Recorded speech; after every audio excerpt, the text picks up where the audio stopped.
Santa Claus. We all know this guy. A jolly old man in the red suit with a long beard. Mascot for one of the biggest holidays out there.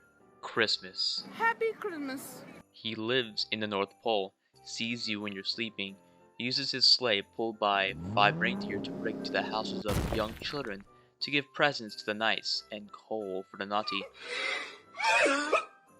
The man seems to be everywhere. From books, movies, even your local mall. He is quite the icon, but what if he was to do something naughty? Over the years, there have been many Santa impersonators who used his name to commit malicious acts. Well, one of these great instances occurred way back, almost 100 years ago. Let's set the stage.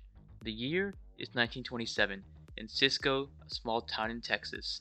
During the 20s, Cisco was a place that was booming thanks to it being right next to one of the most productive oil fields in the state. Many from around the land came seeking some of that precious oil. This led to Cisco boasting a population at around 15,000 at the height of its boom. By 1927, it still had a respectable 8,000. The 20s were known for many things, but one of the big ones, crime. And boy was there a lot in Texas. At least 3 to 4 bank robberies were happening in Texas every single day. This a robbery? It was such a problem for banks that the Texas Bankers Association came together and decided to offer a $5,000 award to anyone who will be willing to shoot and kill a robber in the act of robbing. This suddenly made bank robbing a more risky endeavor.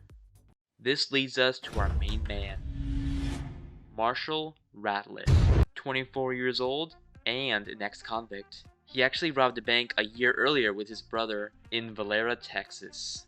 Hands up and get my money. Okay. They even got away with it and got over $3,000 from the heist. To celebrate, they went down to the bar to get absolutely hammered, which in turn caused him to boast a bit. Yo man, wanna know something? We just robbed a bank. Ain't that right, bro? Police then apprehended them. They were then given the sentence of 18 years and were sent to the Huntsville State Penitentiary. Their situation seemed bleak, destined to be trapped in this institution for years. But then, their saving grace came in the form of Governor Mariam A. Ferguson, who ended up pardoning them after only 1 year. She was known for her pardons, having issued over 4,000 pardons in her tenure. 2 other prisoners were also pardoned around the same time, Henry Helms and Robert Hill. All of them knew each other, having met in prison. When they got out, Helms offered the rest a place to stay, a boarding house ran by an acquaintance of his, Midge Tellett. She was known as a warm, chatty person who didn't care if you were an ex-convict. For a time, Marshall went looking for work, but nothing intrigued him. He wanted some easy money, and he knew where to get it. He called up both Helms and Hill and told them his grand plan, to rob the First National Bank in Cisco. It was perfect. He used to live in Cisco and knew the bank's layout, especially the fact that it had a rear door that would be perfect for an escape route. But there was one problem. Marshall realized that if he were to go to Cisco, people would recognize him. He had sort of a bad boy reputation in those parts, so seeing him would arouse suspicion. He needed a disguise. Hey honeys, I was just sewing this costume for my dear husband. Marshall got it. He would disguise as Santa Claus. He planned to rob the bank on the 23rd of December, so everyone will still have the Christmas vibe, so seeing Santa walking by would not be so odd. He tried it on. Perfect. Except for the pants. Probably because Mrs. Tellett's husband was too wide. So he was Santa only from the waist up. Helms and Hill were ready, but they needed a 4th guy. Lee could not make it because he got arrested again, so they hired a safecracker to help them. Hello, how are you? Everything was all planned out, so all there was to do was wait for the date. But then, tragedy struck. Only a few days before the 23rd, the safecracker caught the flu and was bedridden. They were now without their 4th man. Hey, maybe we should wait till next year. No, It has to be the 23rd. That's when all the money is going to be there. But how are we gonna do it without a fourth guy? Figure it out. So Helms called up his in-law, Louis Davis. He was a family man who never committed a crime before, but he was desperate for money. Marshall was skeptical of his ability, but he had no choice, so he joined only a day before the 23rd. That same night, they went out and about to get a getaway vehicle by roaming the neighborhood and found a beautiful navy blue Buick with a full tank of gas. They all got in and rode back to the boarding house. Now they were ready. To prepare for the next day, they got hammered for the evening. The day has arrived. It was finally the 23rd. Everyone got up in the morning and went to the car to begin their drive. They were going from Wichita Falls to Cisco, which would be about a 150-mile drive. During the ride, Davis started to get a bit nervous. Dang guys, I don't want to be part of no shooting. Don't worry, these are just for show. No one would dare mess with us. I guess you're right. They finally arrived in Cisco around midday. It seemed like everyone there was feeling festive, just as planned. They let Marshall off several blocks from the bank, and Hill parked the Buick in an alley right next to the bank's rear door, waiting. Now with Marshall in full disguise, he began to make his way to the bank. As expected, no one recognized him, but he started to notice people following him. As he got closer to the bank, a big group of kids gathered around him. Hey Santa, hey Santa. This was not a part of his plan, but Marshall decided to play along. Yeah, it's me, Santa. Ho, ho, ho. So, I gotta go to the bank to deposit a check. See ya.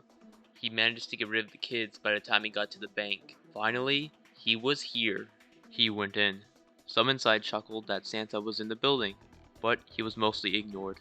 He then proceeded to walk up to the cashier desk. Alex Spears, who was at the desk, was amused that Santa was there, so he said, "Hello, Santa." No response. Marshall made sure not to respond, because he was sure he would be recognized if he spoke. Thinking Santa didn't hear him, said again, "Hello, Santa." That moment, Hill, Helms, and Davis made their way into the bank. It was time. Stick him up, everyone. Marshall quickly went into the cashier desk, found the cashier pistol in the drawer, and stuffed it in his pocket. He then took out a potato sack from his suit and ordered the assistant to lead him to the vault, while the rest stood guard. Marshall then proceeded to stuff his bag with $12,000 of cash and $115,000 worth of bank securities. While all this was happening, Frances Blassingame and her mother walked into the bank after hearing that Santa might be there. Moments after walking in, Mrs. Blassingame saw that everyone's hands were up and realized that a crime was happening. She immediately tried to turn back, but they blocked the exit. She grabbed her daughter and bolted to the other side of the bank, knowing that it had a rear door. On her way out, she alerted the people in the bookkeeping office. There is a robbery. She unlocked the door and ran screaming right to the police department. There is a robbery. There is a robbery. There is a robbery. Which was only 1 block away. This alerted both Chief of Police Bedford and many people in the area. Hearing the news, many people began to rush to the scene, grabbing their guns so that they might collect that $5,000 reward. Soon, dozens of people gathered around the bank, armed and ready. For a little bit, everyone was standing still. Then suddenly, a bullet rang by. Hill immediately shot 4 warning shots at the ceiling. This suddenly turned into a shootout. Marshall and the gang quickly gathered all the hostages and led them to the rear door. Marshall was then hit in the chin and leg, but he kept going. Knowing that our men were outside waiting for them, they shoved Spears out first, who was then instantly shot in the jaw. All 4 of them attempted to get in the car, using their hostages as shields. Hill and Marshall made it in. Helms used 2 girls ages 12 and 10 as his shields and took them in the car with him. Davis then made his way to the car, shooting wildly, but got shot in the neck, both arms, and torso, but he still made it. Chief Bedford, among others, pulled out his wired gun in the alley and began to fire at the bandits, only to get shot 5 times in the torso.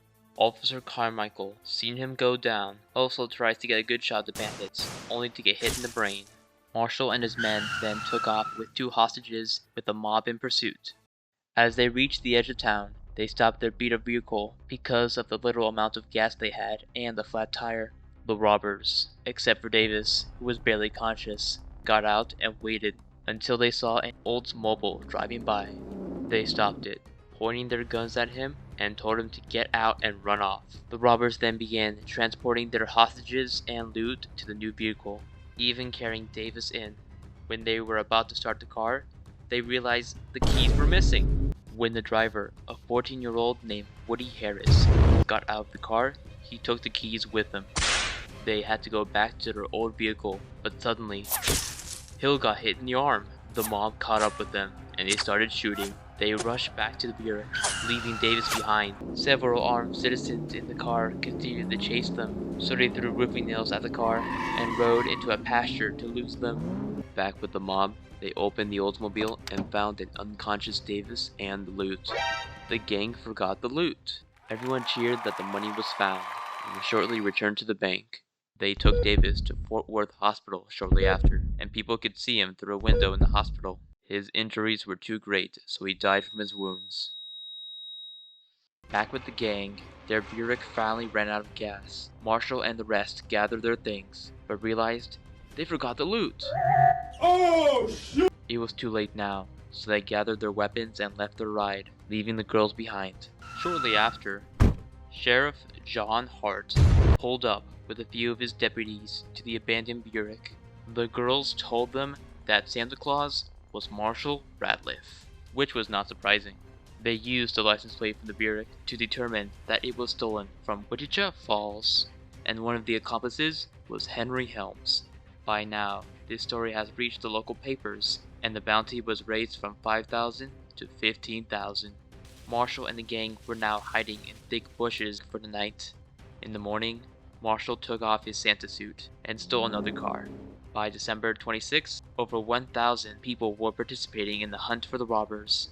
The gang shortly crashed their vehicle in the town of Putnam, 30 miles from Cisco. They then saw a Dodge with a father and son inside. They stopped it and only told the father to get out and let the teenager, Carl Willie, drive, because at this point, all of them were too weak to drive. As they drove off, Carl's father pulled out a pistol to shoot the robbers, but ended up hitting his son instead. Just a flesh wound. They kept driving, and after a while, it ran out of gas. They let him go and stole another car. Carl then went to the authorities and told them that the gang were heading west. Now the trio were making their way to the Brazos River, when all of a sudden, officers in the area were on their tail. After a chase, the trio ditched their vehicle and ran on foot across a field. Texas Ranger Bradford got out and ran towards them, double-barreled shotgun in hand. He aimed. Marshall was hit, reloaded, and took aim. Helms was hit, reloaded, and took aim. Hill was hit. Helms and Hill were able to recover and made it to the woods, but Marshall was down for the count, and still alive. He was finally caught.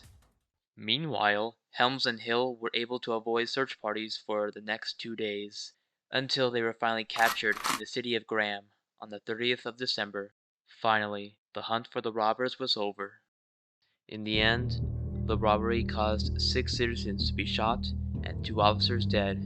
Chief Bedford, who died several hours after the robbery, and Officer Carmichael, who died almost a month later on January 17th.